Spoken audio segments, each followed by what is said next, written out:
यही कारण है कि एक तरफ तहसील से जुड़े लोग, दूसरी तरफ पुलिस प्रशासन से जुड़े लोग जो कि एंटी राइट गियर पहने आपको यहाँ पर नजर आ जाएंगे। ड्रोन कैमरे उसको साथ लेकर जो पुलिस टीम है वो यहाँ पर चल रही है और पैमाइश को लेकर जो पूरा प्रोसीजर है उसको यहाँ पर फॉलो किया जा रहा है। और जैसे जैसे आप ये देखते चलिए, ये दुकानें और दुकानों के ठीक बाद में आपको ये रिज एरिया नजर आ रहा है। दरअसल यही वो कब्रिस्तान की ज़मीन है जिसको लेकर ये पूरी पैमाइश की जा रही है। तो आप इसी से अंदाज़ा लगा सकते हैं कि एक तरफ ये कब्रिस्तान की ज़मीन जो कि सड़क को छूती हुई नजर आएगी, दूसरी तरफ ये ईंट के कंस्ट्रक्शन जो है संभवतः इसी को लेकर शिकायत, और ठीक आप बीच में देखेंगे फिर वो कब्रिस्तान की ज़मीन और उसके बगल में जो ईंट का कंस्ट्रक्शन, पक्का निर्माण जो है उसको लेकर पैमाइश और बाकायदा नक्शे लेकर जो तहसीलदार है, लेखपाल है, वो मौके पर पहुंचे हुए हैं और पूरे कब्रिस्तान और उसके सराउंडिंग एरिया की जो पैमाइश है वो संभवतः यहाँ पर करते हुए नजर आ रहे हैं। विजय प्रमोद के साथ जतिन शर्मा, रिपब्लिक भारत, संभल। तो कार्रवाई चल रही है और संभल के डीएम ने कहा कि 22 मकान और दुकानें ऐसी हैं जो कब्रिस्तान की जमीन पर बनी हैं। इन्हें नोटिस देकर कानून के मुताबिक कार्रवाई की जाएगी। डीएम संभल इस वक्त हमारे साथ मौजूद है। सर, आज कब्रिस्तान की पैमाइश आप लोगों द्वारा कराई गई, शिकायत मिली थी आप लोगों को और शिकायत में क्या था और आज क्या कुछ पूरा प्रोसीजर रहा, कितना अतिक्रमण आप लोगों ने देखा कि कब्रिस्तान की ज़मीन पर हुआ है? जो विवादित ढांचा है उसके साथ में सटा हुआ 4780 स्क्वायर मीटर में एक कब्रिस्तान है और कब्रिस्तान सार्वजनिक उपयोग की भूमि होता है जिसका किसी भी रूप में क्रय विक्रय या भूमि परिवर्तन नहीं किया जा सकता है। तो इसी क्रम में शिकायत आई थी कि कब्रिस्तान पर कब्जा है, तो हमने पैमाइश कराई और पैमाइश में पाया कि लगभग 1200 से लेकर 1500 स्क्वायर मीटर लैंड के अंदर मकान और दुकान बनाए गए हैं। नीचे दुकान है, ऊपर मकान है और ये सारी जो कार्रवाई है वो पूरी पुलिस और प्रशासन की सुरक्षा में और पूर्ण रूप से पैमाइश हो चुकी है। और अब हम आगे धारा 67 के अंतर्गत मुकदमा दर्ज करेंगे और संबंधित जो 22 लोग हैं उनको हम नोटिस भेजेंगे, क्योंकि जो धारा 67 है उसमें एक लीगल प्रोसेस है, उसके माध्यम से सबकी सुनवाई होती है और उसके बाद आगे की कार्रवाई होती है। इनको पहले भी सर कारण बताओ नोटिस आप लोगों ने भेजा था, क्या कुछ लोगों के रिप्लाई आए? क्योंकि जब हम बात कर रहे हैं तो वो कहते हैं कि उनके पास नक्शा है, दस्तावेज है, ये किसी ने किसी से खरीदा, इस तरीके की बातें वो दुकानदार जिनके घर बने हुए वो कर रहे हैं। देखिए, नेचुरल जस्टिस का नियम कहता है कि सबको सुनवाई का अवसर मिलना चाहिए।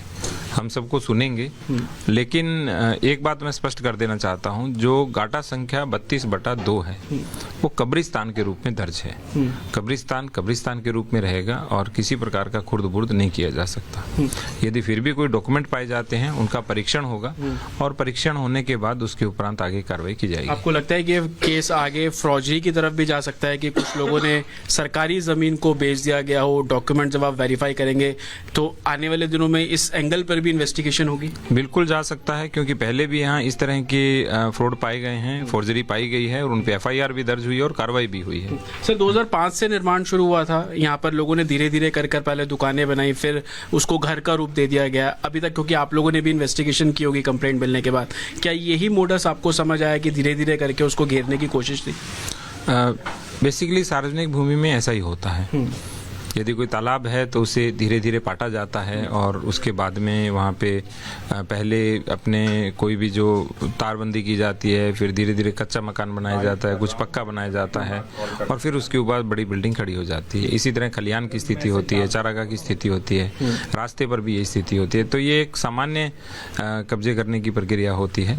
लेकिन आज जो हमने पैमाइश की है वहाँ पे 100% कब्रिस्तान दर्ज है, वो सार्वजनिक उपयोग की भूमि है और उसमें किसी भी प्रकार का कोई भी अतिक्रमण पाया जाता है तो नियमानुसार आगे कार्रवाई की जाएगी। क्या सर विवादित इमारत का भी कुछ हिस्सा समझ आया आपको कि जिसको थोड़े समय पहले ही एक्सपेंड करने के चक्कर में कब्रिस्तान की जमीन पर बना दिया गया, इस तरीके की भी कुछ चीजें निकली? वो तो नहीं निकला, लेकिन हमने बार बार एएसआई को पत्र भेजे हैं। हमने लगभग 8 से 10 रिमाइंडर एएसआई को भेज दिए हैं, क्योंकि जो विवादित ढांचा है वो बेसिकली बहुत पुराना है और आर्कियोलॉजिकल सर्वे ऑफ इंडिया की परिधि में पड़ता भी है और उसमें छेड़छाड़ भी की गई है, बहुत सारी दुकानें भी बनाई गई है। तो हमने वो एएसआई को पत्र लिखा है। यदि एएसआई की बिल्डिंग है वो आगे की जो भी कार्रवाई करती है उसमें प्रशासन और पुलिस का पूरा सहयोग मिलेगा। संबल एसपी के विश्नोई सर इस वक्त हमारे साथ हैं। सर, आज पैमाइश की गई कब्रिस्तान की। अमूमन इसमें जो समझ आ रहा है कि सरकारी ज़मीन पर लोगों ने अतिक्रमण किया। 22 ऐसी दुकानें, घर हैं जो कि बनाए गए 2005 से। कुछ कागजात वो दिखा रहे हैं। क्या लग रहा है कि फर्जी दस्तावेज बनाकर लोगों को ये बेच दिया गया या अतिक्रमण किया गया? इसको लेकर आप लोग अब आगे इसमें भी इन्वेस्टिगेशन की जाएगी? प्रत्येक व्यक्ति को अपना पक्ष रखने की अपॉर्चुनिटी है, वो दी जानी चाहिए। 4800 स्क्वायर मीटर के आसपास की जो ज़मीन है उस पर करीबन 1000 स्क्वायर मीटर से ज़्यादा जो कब्जा है वो विभिन्न लोगों के द्वारा किया गया है। उन सब लोगों के कागजात हैं वो मांगे गए हैं। एएसपी संभल आलोक भाटी साहब के लीडरशिप के अंदर तहसीलदार के साथ में एक जॉइंट टीम बनाई गई है। वो इनके सभी कागजात को खंगालेंगे। उसके साथ साथ प्रथम दृष्टया एक अतिक्रमण प्रतीत होता है, क्योंकि नक्शे के हिसाब से यहाँ पे किसी प्रकार का कोई भी मकान, बिल्डिंग, यहाँ पे दुकान दर्ज नहीं है। तो प्रथम दृष्टया ये माना जा रहा है कि इनके द्वारा ये लीगल बैनामे कराए जा रहे हैं। इन सभी बैनामों और कागजात की वेरिफिकेशन है, उसके लिए बताया गया है और 7 दिन के अंदर इनके द्वारा ये सारे बैनामे और जांच करने के बाद में पुलिस के सामने प्रस्तुत किया जाएगा। उसके बाद में आगे विधिक कार्रवाई सुनिश्चित की। अगर लूपहोल मिलता है तो क्या FIR और उन लोगों पर भी कार्रवाई होगी जिन्होंने बेचा इसको या फर्जी दस्तावेज बनवाए? इसमें 2 तरीके की कार्रवाई होगी। एक तो इलीगल कंस्ट्रक्शन जो किया गया उसको रिमूव किया जाएगा धारा 67 के अंदर, वो डीएम साहब के यहाँ से होगा। और FIR पंजीकृत करवाने का कार्य है वो यहाँ थाना कोतवाली की तरफ से किया जाएगा। इन दोनों जो रास्ते हैं उन दोनों को पुलिस के द्वारा है और प्रशासन के द्वारा अपनाया जाएगा। सर, आज सुबह से हमने देखा कि सिक्योरिटी बहुत अलर्ट थी। 8 पुलिस स्टेशन हो, आसपास के जिलों से भी फोर्स आपने बुलाई, क्योंकि 24 नवंबर 2024 हर किसी के ज़हन में वो तस्वीरें रहती हैं। और जहाँ पे ये पैमाइश हो रही थी वही इलाका है जहाँ से पथराव सबसे पहले शुरू हुआ, वहीं पर ही वो दुकानें हैं। इसको लेकर आज क्या कुछ आप लोगों ने एक्स्ट्रा तैयारी की थी ताकि 24 नवंबर जैसी तस्वीरें दोबारा संभल में ना देखने को मिले? 24 नवंबर 2024 को एक दुखद घटना हुई थी। उसके बाद में पुलिस के द्वारा अपने लेसन्स हैं वो उनको और मजबूत किया गया है। उसी को ध्यान में रखते हुए आज RRF, PSC, ड्रोन और आसपास के जनपद की फोर्स है उनको भी बुला के और यहाँ के भी 8 थानों की फोर्स डिप्लॉय किया गया।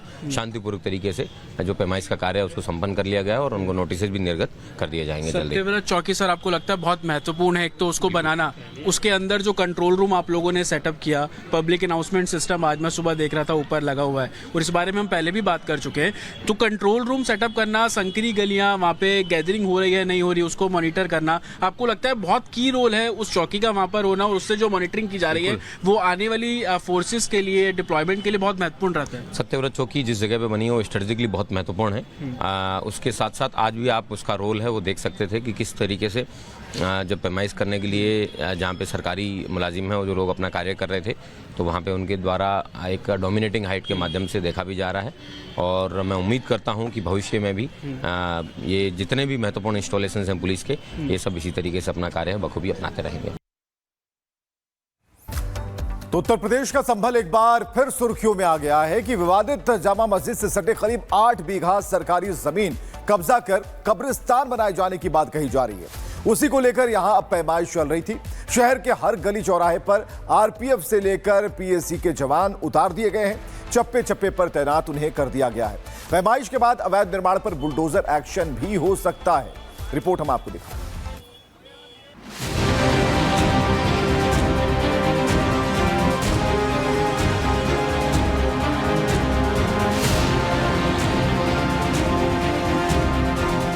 यूपी के संभल में शाही जामा मस्जिद और श्री हरिहर मंदिर विवाद से जुड़े क्षेत्र में स्थित कब्रिस्तान के करीब 8 बीघा भूमि की पैमाइश को लेकर प्रशासन सतर्क नजर आ रहा है।